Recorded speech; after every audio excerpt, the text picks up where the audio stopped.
Beri kepercayaan untuk menjabat sebagai kepala atau ketua program studi administrasi bisnis sarjana. Ya. Hari ini sebenarnya tadi sudah cukup banyak yang disampaikan oleh Pak Christian tentang akademik, dan di sini saya mungkin nanti akan lebih banyak mensosialisasikan tentang kurikulum, dan juga nanti ada informasi tentang pusat studi kita dan kegiatan laboratorium. Ya. Nanti Bapak Ibu silahkan kalau memang ada yang ingin ditanyakan, bisa langsung dituliskan di kolom chat ya. Dan jika memang perlu, bisa juga menggunakan sarana eh, bicara langsung gitu. Baik, yang pertama kita akan langsung membahas tentang kurikulum.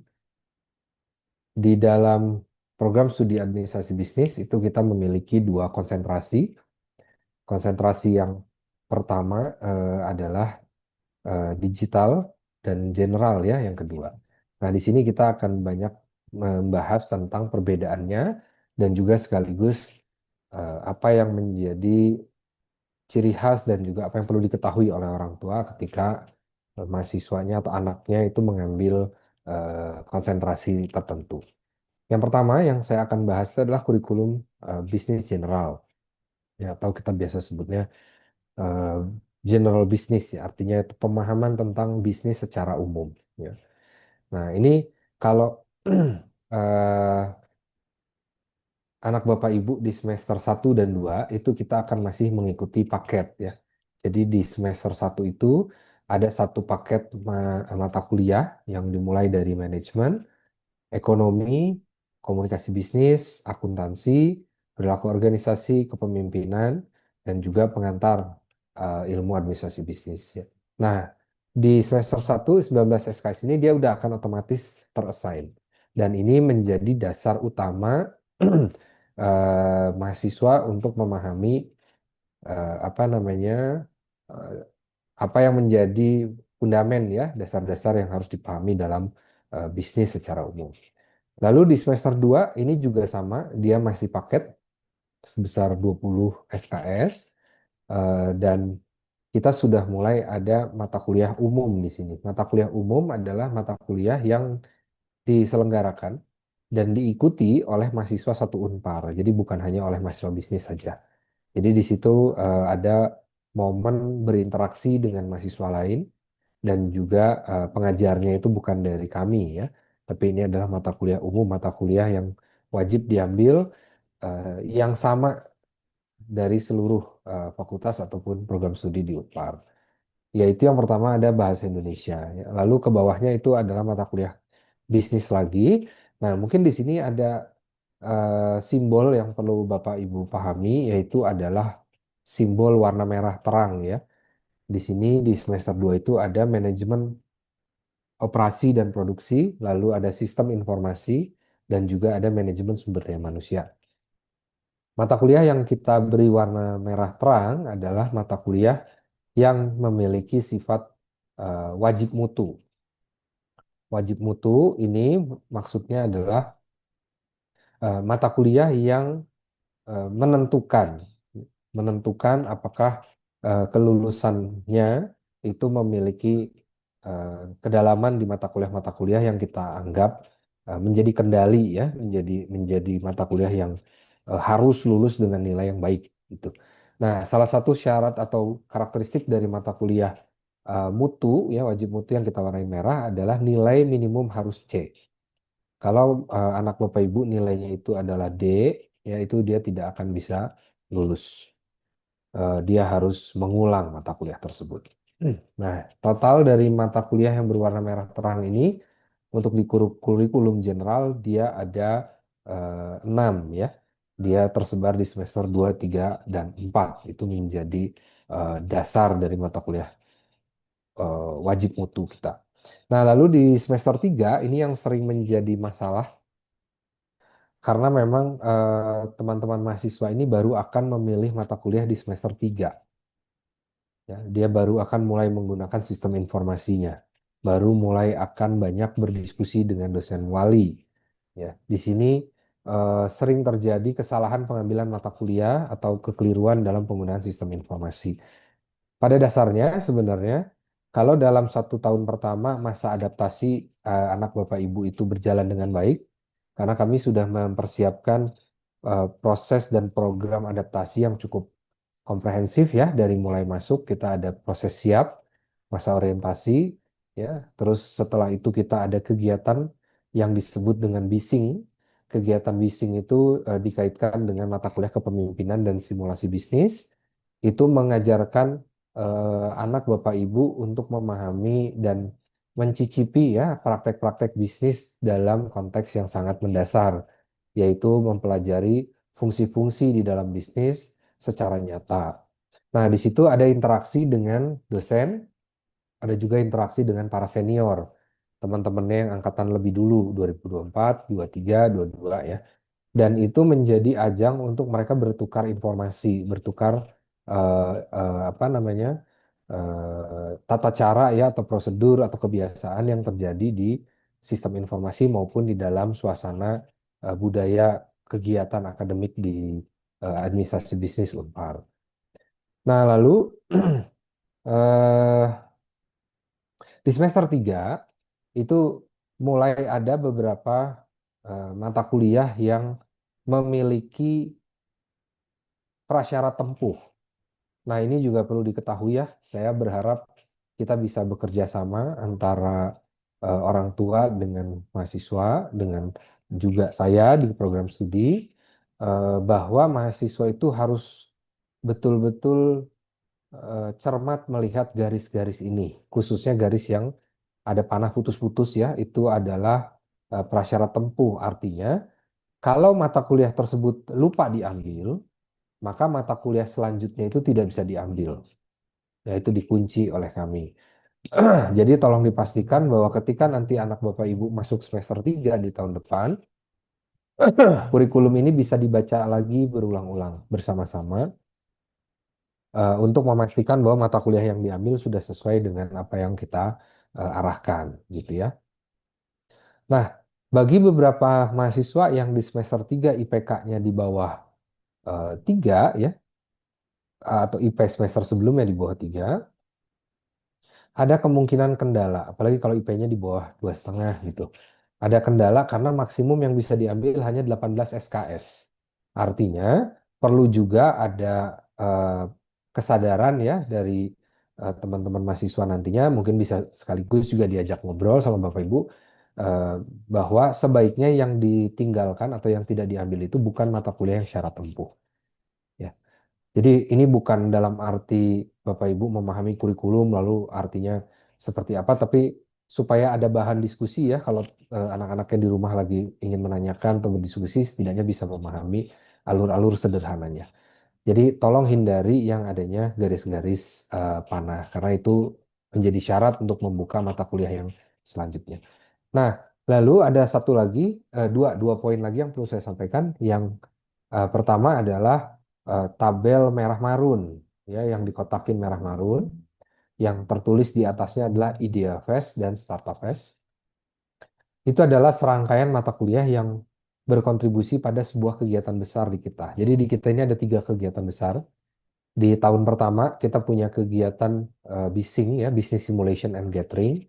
Di situ kita belajar tentang fungsi-fungsi bisnis dari mulai SDM, pemasaran, keuangan ya, dan pemasaran dan lain sebagainya.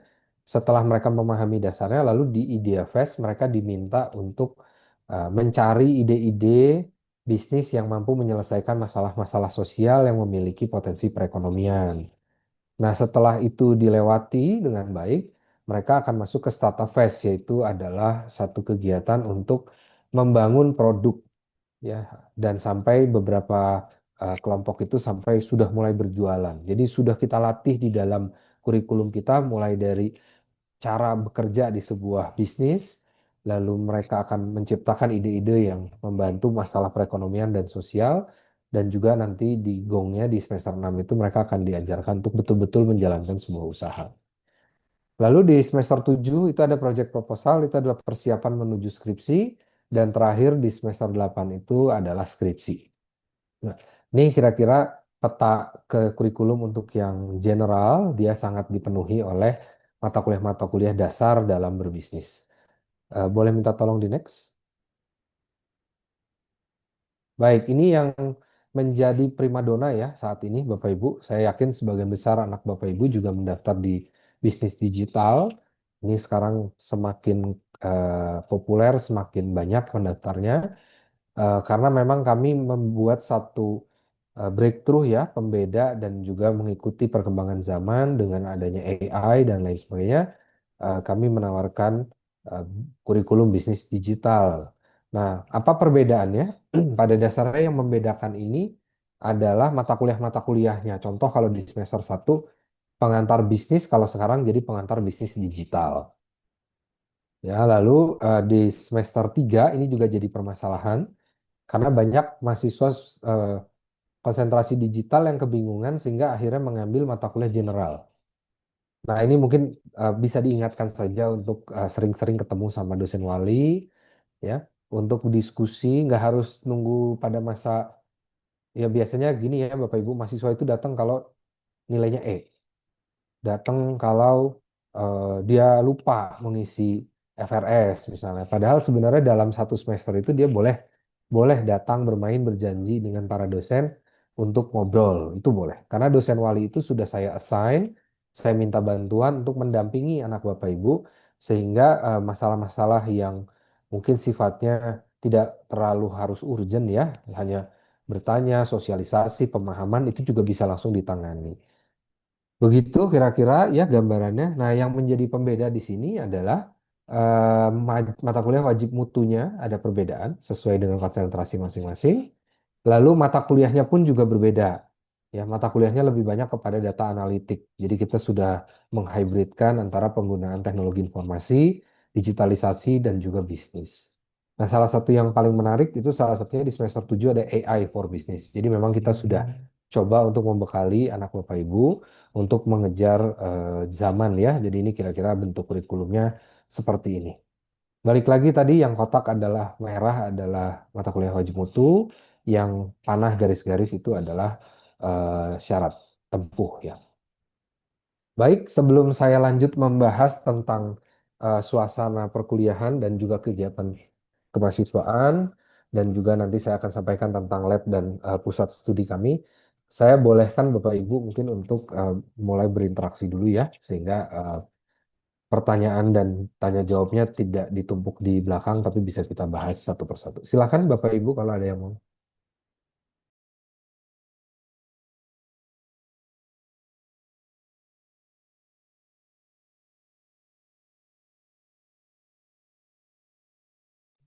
Baik, kalau belum ada kita lanjut dulu ya.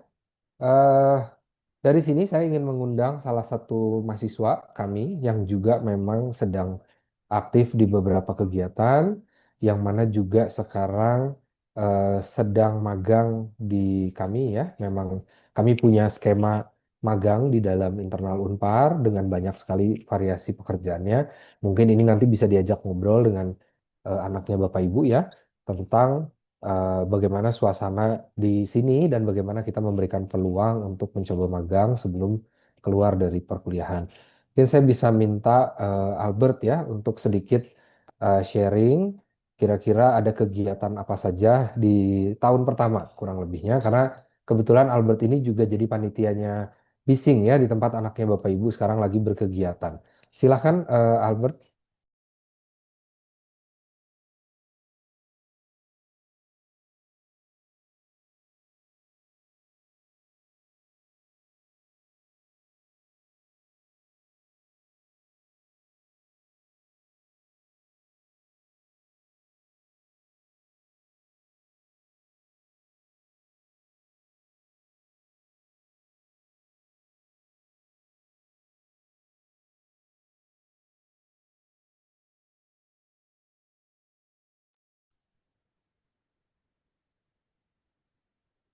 Selamat sore Bapak Ibu.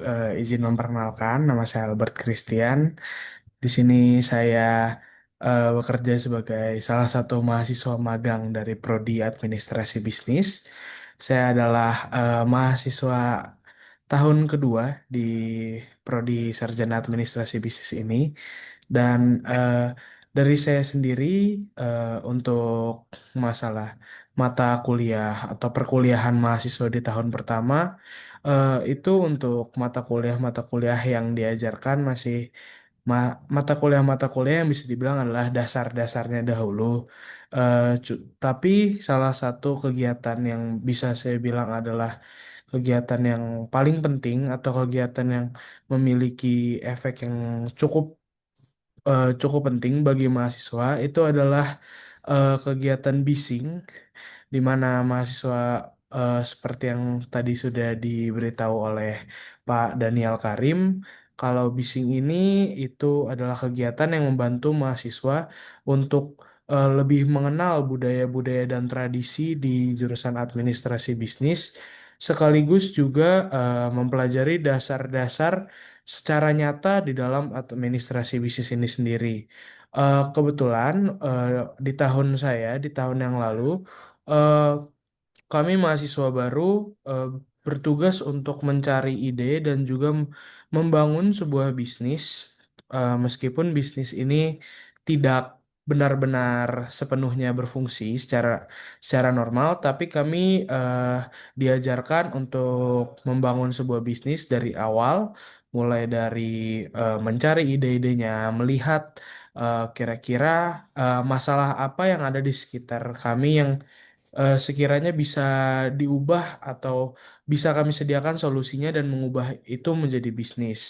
Lalu di situ kami juga eh, belajar cara menentukan target konsumen kami. Kami juga belajar tentang mengenai operasional di dalam sebuah bisnis. Kami juga eh, kami juga belajar banyak-banyak hal seperti masalah mencari modal, mempresentasikan bisnis kami kepada investor, hingga pada akhirnya di puncak acara tersebut adalah di mana eh, beberapa kelompok atau beberapa mahasiswa yang eh, menempati posisi 5 yang terbaik di dalam satu angkatan itu akan mempresentasikan bisnisnya di depan investor langsung acara bising itu sendiri untuk eh, untuk latihan di dalam situasi nyata di mana kita akan melakukan pitching kepada investor sekaligus investor-investor dan juga para juri akan memberikan masukan bagi kami tentang bagaimana itu dari penyampaian kami atau apa yang kurang dari bisnis, apa yang bisa ditingkatkan dan hal-hal lainnya. Eh, Mungkin kurang lebih segitu dari saya. Kalau ada yang ingin ditanyakan, eh, boleh diberikan lewat kolom chat atau boleh secara langsung pun tidak apa-apa. Terima kasih. Baik, terima kasih Albert. Ini juga ada pertanyaan dari orang tua Azkia ya. Internship di luar kampus bisa dimulai kapan dan bisa berapa lama? Nah, ini sudah dibantu dijawab ya oleh si Sally. Jadi memang kita mulai membuka program magang di luar kampus yang kita sebut dengan MBKM magang itu adalah di semester 5 dan bisa diambil 2 kali, di mana ada aturan tertentu ya Bapak Ibu. Intinya kalau di bisnis ini semakin IPK mahasiswa atau anak Bapak Ibu itu tinggi, maka sebenarnya kehidupannya akan semakin mudah ya karena MBKM itu ada batasan-batasan seperti IPK dan lain sebagainya yang menguntungkan ketika memang mahasiswa itu rajin. Jadi kita sangat menghargai itu ya. Lalu ada pertanyaan apakah bisa dikonversi jika memang melalui skema MBKM? Bisa. Lalu apakah bayarnya itu sesuai dengan eh, apa yang diambil ya. Jadi kalau misalnya di kuliah biasa ngambil 20 SKS, di MBKM ngambil 18 SKS ya sesuai dengan jumlah yang diambil. Itu kira-kira gambarannya. Baik, kita lanjut ya. Nanti kalau ada pertanyaan lagi silahkan dituliskan atau ditanyakan. Boleh next? Hmm.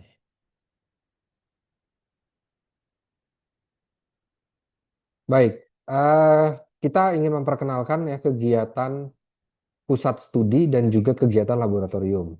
Yang pertama itu ada pusat studi ya. Pusat studi itu adalah satu lembaga di bawah fakultas yang bekerja sama dengan program studi administrasi bisnis yang dinamakan dengan Pusat Studi Administrasi Bisnis ya, di dalam bahasa Inggrisnya CEBIS, Center for Business Studies.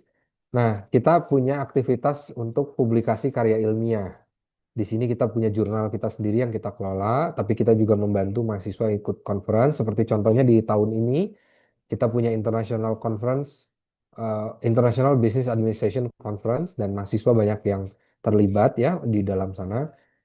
Dan sebenarnya kesempatan buat anak Bapak Ibu untuk berani public speaking, berani bicara di tempat umum, berani menghadapi tantangan ya, berani menghadapi orang-orang juga dari luar negeri, melatih bahasa Inggris juga, melatih keberanian, itu kita sediakan media-medianya. Lalu ada juga pendampingan untuk eh, conference atau pendampingan untuk lomba. Kemarin tuh mahasiswa kita juara 2 ya, kalau nggak salah ya. ASEAN, tingkat ASEAN ya. Mahasiswa bisnis itu ada yang juara 2 tingkat ASEAN. Dan itu juga kita dorong untuk pengembangan keilmuannya. Sehingga ini menjadi peluang buat Bapak Ibu yang berpikir ingin anaknya punya kesempatan lebih maju, ada banyak ya peluang itu. Lalu nomor 2 itu ada pelatihan soft skill dan hard skill. Ini kita bagi dua. Ada yang dilatih di pusat studi, ada yang dilatih di laboratorium. Perbedaannya adalah kalau pusat studi itu dia lebih banyak melatih kemampuan akademik, menulis ya, terus presentasi, lalu publikasi dan lain sebagainya yang melekat pada kegiatan keilmuan, skripsi dan lain-lain. Kalau untuk yang di laboratorium itu biasanya kita banyak melatih kemampuan bisnis. Seperti kita punya studio podcast dan di studio podcast itu kita ngelatih apa namanya mahasiswa untuk berdiskusi ya, berani bicara, berani berdiskusi, berani ketemu dengan banyak apa namanya orang-orang yang tamu-tamu kita undang, mereka berani berdiskusi, berdebat di sana atau sertifikasi penggunaan apa aplikasi keuangan dan lain sebagainya gitu. Itu semuanya dilakukan di laboratorium. Lalu ada juga diseminasi penelitian dan pengabdian. Ini banyak mahasiswa yang sekarang sudah mulai senang ya berkegiatan di penelitian dan pengabdian. Mereka bisa mengkonversi. Ini hal yang sangat menarik sebenarnya kalau anak Bapak Ibu juga pengen menempuh jalur yang mungkin lebih banyak eh, bersandar pada keilmuan ya ketimbang praktek di lapangan. Itu juga bisa difasilitasi nanti dengan dosennya ikut penelitian atau pengabdian selama 1 semester. Lalu mereka bisa akuin itu konversi ke dalam SKS itu bisa. Jadi kita memang memberikan peluang untuk berkembang sebesar-besarnya tergantung dari minat dan mau berkembangnya seperti apa dari para mahasiswa. Nah, ini mekanisme-mekanisme mungkin saya tidak bisa jelaskan detail ya karena eh, saya berprinsip ya saya sudah setahun menjabat di Kaprodi.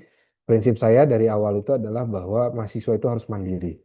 Jadi orang tua itu kenapa saya jelaskan ini supaya bisa jadi teman ngobrol.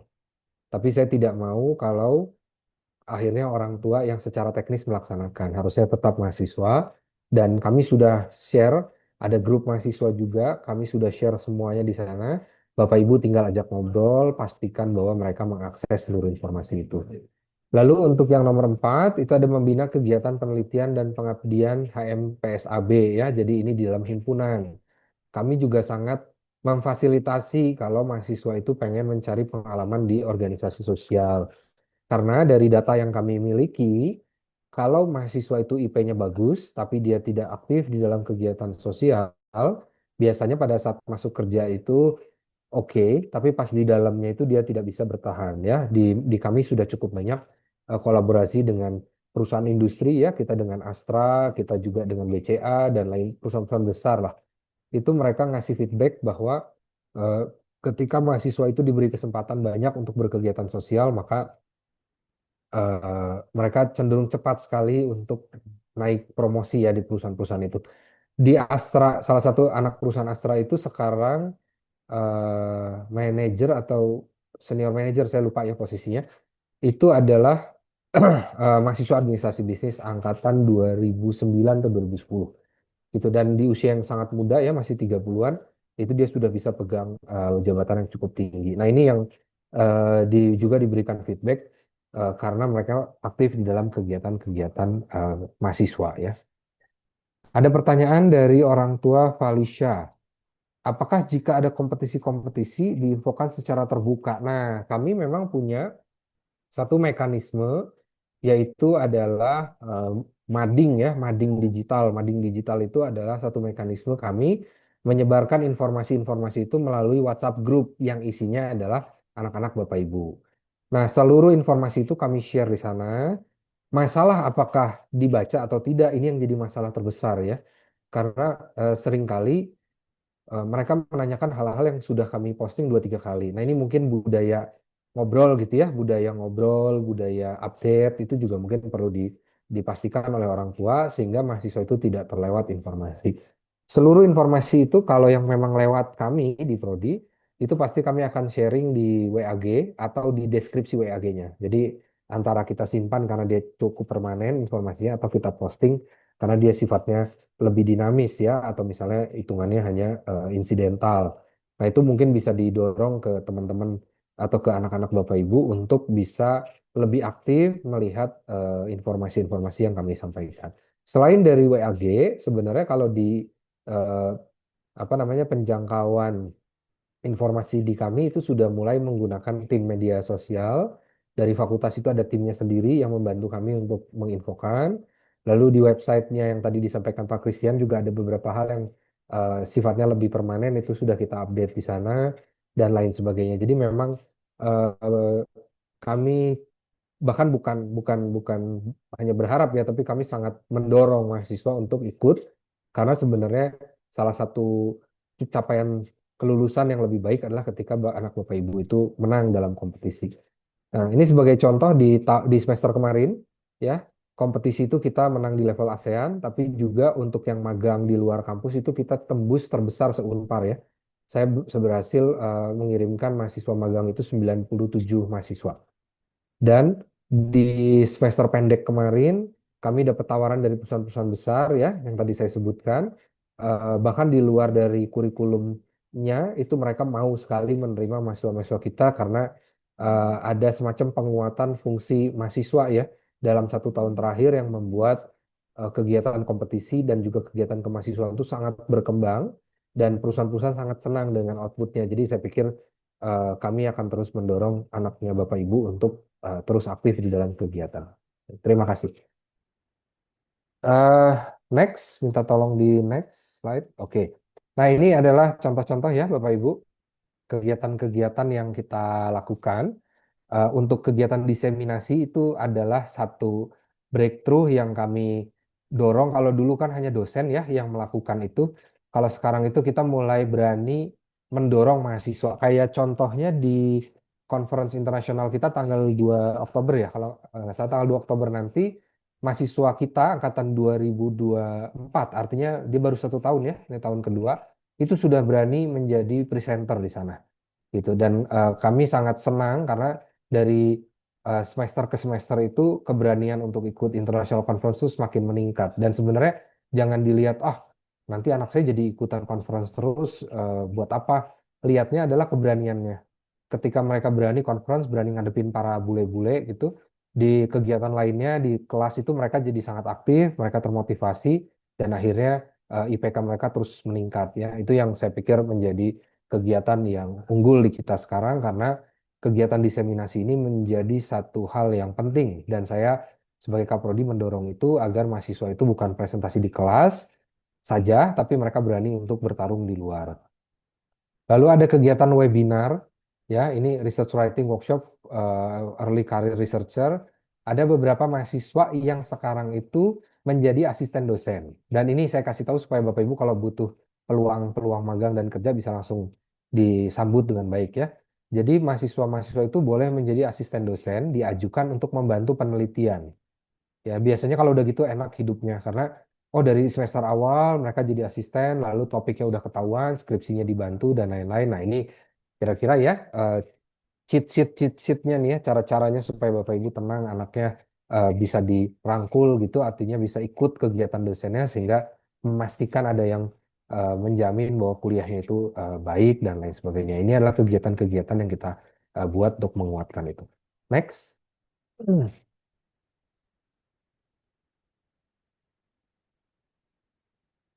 Bisa minta tolong di next. Oke. Lalu ada kegiatan sosialisasi dan workshop ya, itu kita menyusun roadmap penelitian dan pengabdian, itu juga dilakukan di pusat studi. Dan sekarang mahasiswa udah mulai banyak terlibat ya, karena kita punya program PMU namanya Program Mahasiswa Unggul. Itu adalah program akselerasi yang mendorong mahasiswa dari S1 akselerasi langsung S2. Kita di semester ini ada 6 ya. Ada 6 mahasiswa prestasi kita yang udah dikirimkan untuk akselerasi ke S2. Jadi banyak sekali sekarang kegiatan-kegiatan yang sebenarnya saya yakin, saya juga orang tua ya, saya yakin sangat sekali dibutuhkan oleh Bapak Ibu. Info-info ini tuh yang nanti kalau lagi ngumpul di rumah sama anak ditanya gitu, di-share. Ayo kamu ikutan gitu. Karena program ini sangat membantu. Bahkan kalau anak ibu berprestasi dalam 4 tahun atau 4,5 tahun itu udah langsung bergelar S2 ya. Nah ini hal-hal yang kita dorong. Lalu ada workshop interaktif FGD, ini juga sekarang kita FGD ini udah mulai melibatkan mahasiswa. Kita membangun kurikulum sudah mulai bersama mahasiswa. Lalu kita ada FGD integrasi pembelajaran dengan penelitian, itu juga udah ada mahasiswa yang ikut diseminasi terus dipublikasi, lalu hasil kajiannya kita masukin dalam pembelajaran sudah ada. Jadi rasanya kita udah sangat terbuka ya. Kalau anak Bapak Ibu pengen berprestasi, kami sangat senang untuk membantu. Next. Nah, ini pembinaan mahasiswa, mungkin ini yang rasanya cukup penting ya informasinya. Ada pendampingan kegiatan pengabdian pada masyarakat, himpunan program studi administrasi. Ini adalah program pemerintah, PKM. Dan mahasiswa itu setiap tahun, setiap semester itu didorong untuk ikut. Nah, ini jadi kami sekarang ini udah mulai meningkat ya. Di semester ini pengabdian ekologi untuk kepedulian lingkungan tuh ada tiga, tiga orang kalau nggak salah. Lalu kegiatan wirausaha langsung di luar ya, bukan lagi di dalam ruang lingkup prodi, tapi mereka bersaing keluar. Itu ada 4 orang gitu ya. Jadi memang kita sangat mendorong untuk terus keluar. Lalu di semester kemarin atau tahun kemarin saya lupa, itu kita punya kegiatan pengabdian di Lembang dan di Semarang dan mahasiswa itu banyak yang ikut. Ya, jadi memang kita sangat mendorong mahasiswa untuk aktif ke masyarakat, nyari peluang, bekerja, magang dan lain sebagainya. Lalu ada kepanitiaan ASEAN Summer School. Nah, ini juga kita untuk ada international exposure. Di minggu depan itu kita kedatangan 3 profesor ya dari Belanda. Dan minggu ini kita lagi kedatangan profesor dari Jepang, Miura namanya. Yang minggu depan tuh ada Prof. Yol, Prof. Arne, sama Martiane kalau nggak salah. Itu mereka akan berinteraksi langsung dengan mahasiswa. Jadi mahasiswa akan dalam seminggu itu kita sediakan sekitar 6 kegiatan bersama. Mereka akan ada international exposure di sana. Next. Nah, ini kira-kira ya informasinya kalau untuk yang pusat studi, karena kita mendorong mahasiswa untuk juga, saya tuh berharap gini Bapak Ibu, ada salah satu mahasiswa kita, dia itu punya publikasi, dia diseminasi, dia muncul, dia bicara di mana-mana ya, sampai masuk radio, masuk TV. Pas kerja, ternyata CV-nya itu dia bisa langsung cek di Google ya, dicek namanya, keluar karya-karyanya, si perusahaan asing ini langsung mau sama sama dia gitu, dan gajinya, salary-nya langsung tinggi. Nah, makanya kenapa kami mendorong ke mahasiswa Bapak Ibu untuk ke anak Bapak Ibu untuk ikutin yuk gitu. Maksudnya kita udah punya peluang keluar ya, kita punya peluang untuk percepatan S2, kita juga punya peluang untuk internasionalisasi. Apalagi kalau portofolio atau CV-nya itu bukan kita bikin manual pakai Word gitu, tapi pemberi kerja atau orang yang nyari yang ngasih kita kerjaan tuh udah langsung bisa cek di Google, anak Bapak Ibu tuh udah langsung muncul di sana si karya-karyanya. Nah, ini yang kita lagi coba terus mendorong ya keaktifan mereka sehingga mudah bagi mereka nantinya mencari kerja. Next. Oke, ini kira-kira yang bisa dikontak, tapi ini untuk yang pusat studi ya. Nanti kalau untuk program studinya, kaprodinya bisa ke saya. Terus kalau untuk fakultas bisa langsung ke Pak Mas Christian. Tapi saya menyarankan setiap apa yang Bapak Ibu ingin tanyakan dan telusuri lebih dalam itu langsung ke dosen wali. Karena dosen wali itu udah kayak orang tua wali ya. Mereka akan nemenin selama 4 tahun perkuliahan. Kalau saya sendiri, student body kita hampir 1.000, sulit buat saya menangani satu-satu, tapi saya udah bantu, saya udah apa namanya, sudah latih para dosen-dosen untuk juga mendampingi, baik itu dari sudut pandang akademik maupun kemahasiswaannya sehingga anak Bapak Ibu sebenarnya udah ada di tangan yang kita di kepercayaan ya untuk dibantu. Terima kasih, mungkin itu saja yang bisa saya sampaikan. Bapak Ibu, apakah ada yang ingin didiskusikan, ditanyakan, silahkan.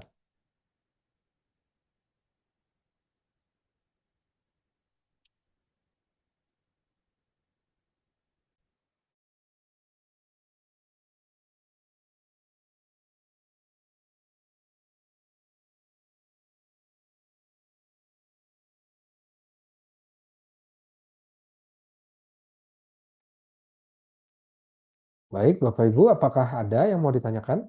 Atau sekiranya sudah cukup jelas?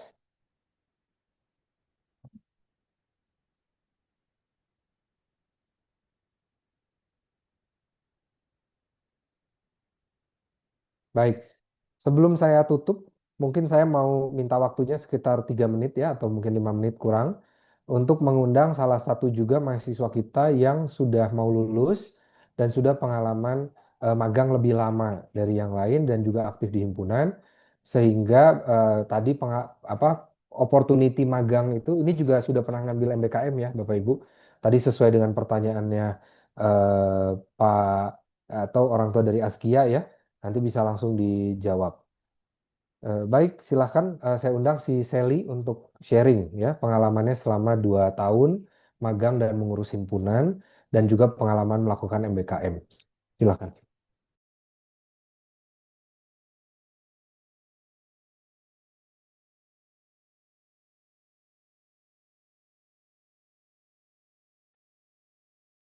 Baik, selamat siang Bapak Ibu semuanya. Perkenalkan, saya si Sally. Saya saat ini adalah mahasiswa semester 7 dari Administrasi Bisnis. Izin untuk sharing sedikit mengenai pengalaman saya dalam kurun waktu 2 tahun ini magang di Administrasi Bisnis. Tentunya ini merupakan opportunity yang sangat baik bagi saya untuk diberikan kesempatan magang tepatnya di Cebis, di mana dalam lingkup magang ini saya itu bisa diberi kesempatan untuk mengikuti berbagai macam kegiatan. Contohnya adalah ASEAN Summer School yang tadi, di mana dalam 1 minggu full saya itu diberi kesempatan untuk berkomunikasi dan berinteraksi dengan para pejabat atau petinggi dari MUFPP yang berasal dari Italia. Dan tentunya itu menambah pengalaman exposure saya secara internasional. Selain itu, saya juga diberi kesempatan untuk membantu menjadi panitia International Conference yang nanti akan dilaksanakan di tanggal 2. Selain itu, saya juga turut aktif di himpunan dan kebetulan saya dipercaya untuk menjadi salah satu sekretaris jenderal di sana. Dan tentunya pengalaman-pengalaman ini didukung juga dengan kemampuan dan kesempatan untuk belajar, di mana para dosen sangat mendukung saya dari segi pembelajaran dan juga dari segi untuk pengembangan karir saya. Nah, selain itu mungkin saya akan sharing sedikit mengenai beasiswa karena di main room tadi sempat ada yang bertanya. Untuk beasiswa sendiri sebetulnya sangat beragam Bapak Ibu di Unpar ini. Salah satunya adalah beasiswa Kriyasadana, di mana beasiswa itu ditujukan untuk 3 mahasiswa dengan IPK tertinggi di program studi dan baru bisa diambil setelah menempuh semester 3. Jadi informasi ini mungkin dapat Bapak Ibu sampaikan kepada para mahasiswa untuk bisa mulai dipersiapkan dari sekarang. Dan untuk MBKM pun saya diberi kesempatan di mana saya bisa fokus untuk bekerja selama kurang lebih 4 bulan di perusahaan dan nilainya itu langsung dikonversi senilai 20 SKS. Tentunya juga menjadi opportunity yang baik bagi para mahasiswa untuk apa ya, membangun fondasi untuk karir di masa depannya. Mungkin sekian dari yang bisa saya sharing. Jika anak bapak atau ibu butuh diskusi dengan saya atau dengan teman-teman yang lain, kami sangat terbuka. Terima kasih. Terima kasih, si Sally. Terakhir ya, Bapak Ibu, sebelum saya tutup, ini tadi kan kita bicara yang prestasi-prestasi ya. Nah, ini saya satu lagi apa namanya memberikan kalau takdir berkata lain ya. Jadi kalau anak Bapak Ibu misalnya mengalami hambatan, kita punya 3 mekanisme yang bisa ditempuh. Yang pertama itu adalah menghadap dosen wali. berkomunikasi dengan baik dan nantinya bisa dibantu untuk mengarungi ya permasalahan-permasalahan yang dihadapi di perkuliahan. Yang kedua, mekanismenya adalah bisa menghubungi kaprodi saya, tapi hanya untuk kasus-kasus yang benar-benar urgent dan berat ya. Artinya kasus-kasus yang rumit dan sulit untuk diselesaikan gitu. Nah, itu bisa langsung datang ke saya akan coba tangani. Yang terakhir, jika anak Bapak Ibu mengalami masalah yang berkaitan dengan non-akademik, artinya oh ada kendala mental health misalnya karena aduh capek saya itu dari Kopo bolak-balik setiap hari 2 jam atau mungkin bahkan dari soreang dan nyampe di sini telat akhirnya saya stres ya saya sulit mengikuti perkuliahan dan lain-lain. Kami punya program yang namanya pendampingan mahasiswa ya itu kita kerjasama dengan Direktorat Pembelajaran bagian eh, karir dan psikologi. Jadi di situ ada Ibu Dewi psikolog, kita kerjasama erat dengan kami, mahasiswa kami. Ada contohnya kemarin itu mahasiswa yang IPK-nya kurang ya, artinya dia memang terseok-seok. Lalu kami coba tangani melalui skema psikolog. Jadi bukan saya yang menangani ya, psikolog.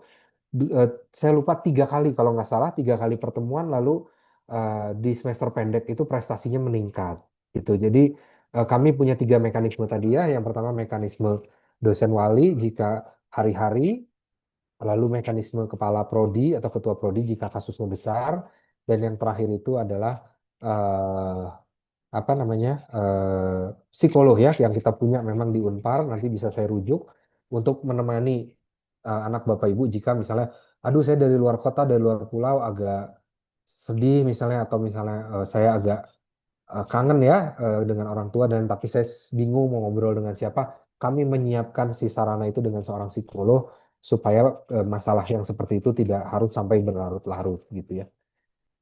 Lalu ada pertanyaan dari orang tua Vito Irsyad ya, bagaimana cara untuk dapat mengikuti CEBIS ini?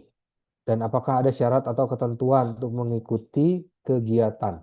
Nah, di CEBIS itu ada banyak sebenarnya kegiatannya, Bapak atau Ibu. Jadi tidak melulu untuk jadi karyawan di CEBIS-nya, tapi bisa juga menjadi mahasiswa binaan. Jadi di kita itu ada yang bisa jadi pegawai, ada yang bisa jadi mahasiswa binaan, ada yang bisa jadi panitia. Panitia itu artinya kita punya sebuah acara besar, lalu dia memimpin kegiatan tersebut melewati skema himpunan itu bisa. Nah, kalau yang ditanyakan ini adalah untuk bekerja di Cebis, ini saya sampaikan aja ya, ada opportunity. Kebetulan si Sally ini udah mau lulus dan mungkin di 2026 ya, itu butuh pengganti. Jadi apa namanya? Butuh pengganti jadi asisten ya jadi karyawan lah kalau kita sebutnya jadi karyawan staff di Cebis atau staff di lembaga-lembaga di kami di laboratorium juga sedang ada ya. Nah itu silakan kalau memang Bapak Ibu anaknya direlakan untuk mulai belajar kerja dari awal boleh langsung dikontak saja, mau ke langsung ke Cebisnya boleh ke saya boleh ya. Nanti kita akan coba bantu eh, minimal kita ngobrol ya artinya nanti syarat-syarat dan lain sebagainya akan disampaikan ketika anak Bapak Ibu itu approach ke kami. Sebagai contoh, kami sudah mulai membuka diri ya, jadi mahasiswa tahun pertama itu sudah boleh magang, sudah boleh kerja di kami. Alasannya adalah supaya exposure terhadap dunia kerja gitu ya, pengalaman ketangguhannya tidak hanya didapat ketika mau lulus saja, tapi sudah dibangun pelan-pelan, belajar budaya kerja dan rasanya 4 tahun ikut di kami atau 3 tahun ikut di kami itu eh, bursanya tinggi. Bekas karyawan saya yang keluar di bulan Maret ya kalau nggak salah ya, lulus di bulan Maret itu langsung keterima di BUMN dan mereka suka sekali dengan pengalaman yang udah dia bangun selama 3 tahun. Jadi memang kami sangat terbuka asal mahasiswanya aktif. Tapi ini disclaimer ya Bapak Ibu, anaknya mahasiswanya ya, jangan orang tuanya. Jadi biasakan yang nanti nanya kontak ke kami adalah mahasiswa supaya mereka beranilah mandiri gitu. Terima kasih. Baik, dengan begitu ya mungkin saya sudahkan diskusi ini. Kalau Bapak Ibu ada yang ingin dicari tahu itu bisa tanya ke anaknya karena di WAG mahasiswa atau di website di lain-lain kita akan cukup aktif ya mengupdate informasi-informasi. Bisa langsung ditanyakan ke mereka sehingga tidak ada kecolongan. Ini ada kasus kemarin mahasiswanya selama 3 semester nggak kuliah, orang tuanya nggak tahu ya. Dan itu menurut saya perlu lah kita ngobrol lah dan dengan saya sharing-sharing kayak gini harapannya Bapak Ibu tuh jadi paham bahwa kita udah nyediain semua fasilitas ya. Tinggal bagaimana mahasiswa memanfaatkan fasilitas ini dan setiap yang ingin berprestasi, ya kalau mereka pengen terbang ya kita bukan terbang lagi, kita kasih roket lah gitu. Sampai yang keluar negeri aja kan kita support gitu. Jadi tolong diberi motivasi lah anak-anaknya supaya bisa datang ke saya gitu, datang ke para dosen wali, kita ngobrol lebih banyak, datang ke lab supaya bisa dibantu untuk maju. Baik, begitu Bapak Ibu, untuk hal-hal lain yang teknis, mohon maaf jika ada yang terlewat ya. Pasti ada satu dua hal yang mungkin kelupa atau terlewat. Nanti bisa ditanyakan lewat komunikasi lewat anak-anaknya. Nanti kami akan coba bantu informasikan. Begitu, akhir kata saya ucapkan terima kasih atas kehadiran Bapak Ibu. Saya sangat mendukung ya, artinya saya sangat bangga, bahagia bahwa orang tua mendukung anak-anaknya. Kami juga merasa sangat terbantu kehadiran Bapak Ibu. Pastinya akan memberi semangat juga buat mahasiswa ya, teman-teman, anak-anak kita untuk berkuliah di sini. Dan kalau mereka pengen aktif, pengen apa, silahkan mampir. Saya jam 9 sampai jam 1 itu ada ya, kecuali rapat. Jadi kalau mau suruh mampir main, main saja, santai aja. Yang penting niatnya baik, niatnya pengen maju, itu pasti kita terima. Baik, terima kasih Bapak Ibu. Sampai ketemu di lain waktu. Semoga sukses juga untuk putra-putri kita dalam menjalani perkuliahan di administrasi bisnis. Terima kasih. Saya mohon izin menutup dan pamit. Terima kasih.